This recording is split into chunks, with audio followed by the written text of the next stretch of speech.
বায়ুর উষ্ণতা মাপার যন্ত্র হলো থার্মোমিটার। আজ বায়ু উত্তাপের পরিমাপ যন্ত্র সম্পর্কে বলবো। কোনো স্থানের বায়ু কতটা উষ্ণ বা কত শীতল তা পরিমাপ করা হয় সাধারণ থার্মোমিটার যন্ত্রের সাহায্যে। সাধারণ থার্মোমিটার দিনে সর্বোচ্চ বা সর্বনিম্ন উষ্ণতা পরিমাপের ক্ষেত্রে অসুবিধা রয়েছে। তাহলে সাধারণ থার্মোমিটার সাহায্যে সর্বোচ্চ ও সর্বনিম্ন উষ্ণতা পরিমাপের ক্ষেত্রে অসুবিধা রয়েছে, তাই প্রয়োজন হয় বিশেষ ধরনের সিক্সের ম্যাক্সিমাম অ্যান্ড মিনিমাম থার্মোমিটার, সিক্সের গরিষ্ঠ ও লঘিষ্ঠ থার্মোমিটার। এছাড়াও বর্তমানে analogue thermometer, digital thermometer, infrared thermometer প্রভৃতি ও তাপমাত্রা পরিমাপের জন্য ব্যবহার করা হয়। তাহলে এই যে সিক্স গরিষ্ঠ ও লঘিষ্ঠ থার্মোমিটার, তাহলে এখান থেকে লিখি ছবিটা দেখো, এই হলো সিক্স ও গরিষ্ঠ লঘিষ্ঠ থার্মোমিটার। এ দেখো, এটা হচ্ছে লঘিষ্ঠ থার্মোমিটার আর এদিকটা হচ্ছে গরিষ্ঠ থার্মোমিটারের, ঠিক আছে। তাহলে এই যে উষ্ণতা পরিমাপের যন্ত্রগুলি হলো একক সেলসিয়াস স্কেল, দেখো এইটা দ্বারা চিহ্নিত করা হয়, Fahrenheit scale, Kelvin scale, Reaumur scale. তবে গোটা পৃথিবীতে মানে বিশ্ব জুড়ে বহু প্রচলিত রয়েছে, সেটা হচ্ছে সেলসিয়াস স্কেল ও ফারেনহাইট স্কেল।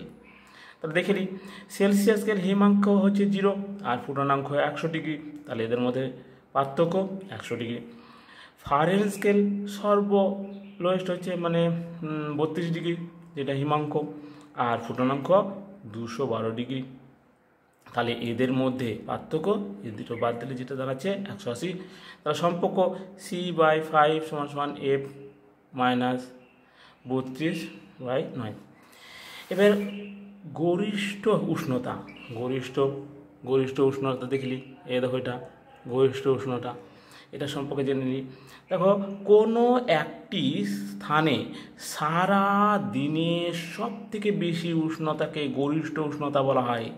তাহলে সারাদিনে দেখো, সারাদিনে যেটা উঠছে সেটাই হচ্ছে গরিষ্ঠ থার্মোমিটার। তা কি দুপুরে দুটোয় উষ্ণতা সর্বোচ্চ হয়, তাহলে দুপুর দুটোরই কিন্তু উষ্ণতা সব থেকে উচ্চ হয়। আবহাওয়া দপ্তরে প্রত্যেক দিন বিকেলে 5:30 সর্বোচ্চ উষ্ণতা পাঠ নেওয়া হয়, 5 ঘন্টা 30 মিনিট। এবার লঘিষ্ঠ উষ্ণতা বা সর্বনিম্ন উষ্ণতা, কোনো একটি স্থানে সারাদিনে সব থেকে কম উষ্ণতা তাকে লঘিষ্ঠ উষ্ণতা বলে। দেখো সব থেকে কম উষ্ণতা, এটা দেখো নিচে, এটা হচ্ছে লঘিষ্ঠ থার্মোমিটার। ভোর 4টায় উষ্ণতা সর্বনিম্ন হয়, তাহলে ভোর 4টায় দেখবা ঠান্ডা ঠান্ডা ভাব লাগে। আবহাওয়া দপ্তরে প্রত্যেক দিন সকাল 8:30টায় 8:30 সর্বনিম্ন উষ্ণতা পাঠ নেওয়া হয়। এই হলো। এরপর চলে যাচ্ছি দিকে তোমার গড় উষ্ণতা। পৃথিবীর গড় উষ্ণতা 15 ডিগ্রি। তাহলে গড় উষ্ণতা কাকে বলে? কোনো স্থানে মোটামুটিভাবে 35 বছরের গড় বার্ষিক উষ্ণতাকে যোগ করে 35 বছরে ওই যোগফলকে 35 দিয়ে ভাগ করলে যে ভাগফল পাওয়া যায় তাকেই সাধারণত ওই স্থানের গড় উষ্ণতা বা গড় তাপমাত্রা বলা হয়। এই উষ্ণতা স্বাভাবিক উষ্ণতা নামেও পরিচিত। তাহলে প্রকারভেদ দেখো, 1 গড় দৈনিক উষ্ণতা মানে প্রত্যেক দিনের জন্য কোনো স্থানে সর্বোচ্চ ও সর্বনিম্ন উষ্ণতাকে যোগ করে 2 দিয়ে ভাগ করলে যে ভাগফল পাওয়া যায় তাকেই সেই স্থানের ওই দিনের গড় দৈনিক উষ্ণতা বলা হয়। তাহলে ওই দিনে ধরো 90 সর্বোচ্চ আর লোয়েস্ট 10, তাহলে এই দুটো যোগ করলে 100, তার দিয়ে 2 দিয়ে ভাগ করলে দাঁড়ালো 50। তাহলে এটাই হচ্ছে গড় দৈনিক উষ্ণতা। সূত্র, দিনের গড় উষ্ণতা, দিনের সর্বোচ্চ মান ওই যে 90 বললাম, প্লাস সর্বনিম্ন উষ্ণতা 10 বললাম, তাহলে যোগ করলে 100 দাঁড়াচ্ছে, 2 দিয়ে ভাগ করলে 50 হচ্ছে, এটাই গড় দৈনিক উষ্ণতা। এবার গড় মাসিক উষ্ণতা কোনো স্থানের একটি নির্দিষ্ট মাসে প্রতিদিনের গড় দৈনিক উষ্ণতাকে যোগ করে ওই মাসের দিন সংখ্যা দিয়ে যোগ করলে যে ভাগফল পাওয়া যায় তাকে সেই মাসের গড় মাসিক উষ্ণতা বলা হয়। ধরো মাসিক গড় উষ্ণতা দেখো 1 তারিখ থেকে ধরো 2, 3, 4, 5, 6, 7 করে শেষ তারিখ পর্যন্ত গড় উষ্ণতা যোগ করলাম। সেটা 30 দিনও হতে পারে মাসটা, সেটা 28 দিনও হতে পারে।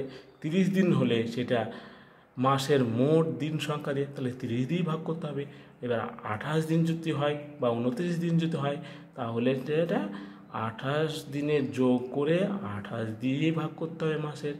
আবার 29 দিনে যোগ করলে সেটা 29 দিয়েই ভাগ করতে হবে।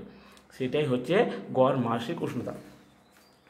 গড় বার্ষিক উষ্ণতা কোনো স্থানে 12 মাসের গড় মাসিক উষ্ণতাকে যোগ করলে যে যোগফল পাওয়া যায় ওই যোগফলকে 12 দ্বারা ভাগ করলে যে ভাগফল পাওয়া যায় তাকে গড় বার্ষিক উষ্ণতা বলে। সূত্র গড় বার্ষিক উষ্ণতা দেখো জানুয়ারি, ফেব্রুয়ারি, মার্চ এভাবে যোগ করতে করতে ডিসেম্বর পর্যন্ত গড় উষ্ণতা যোগ করা হলো, দিয়ে 12 দিয়ে ভাগ করলে যেটা পাওয়া যাবে সেটাই গড় বার্ষিক উষ্ণতা। তাহলে এই গেল আজকের এটুকু ভিডিও, সামনে দিতে পারবে।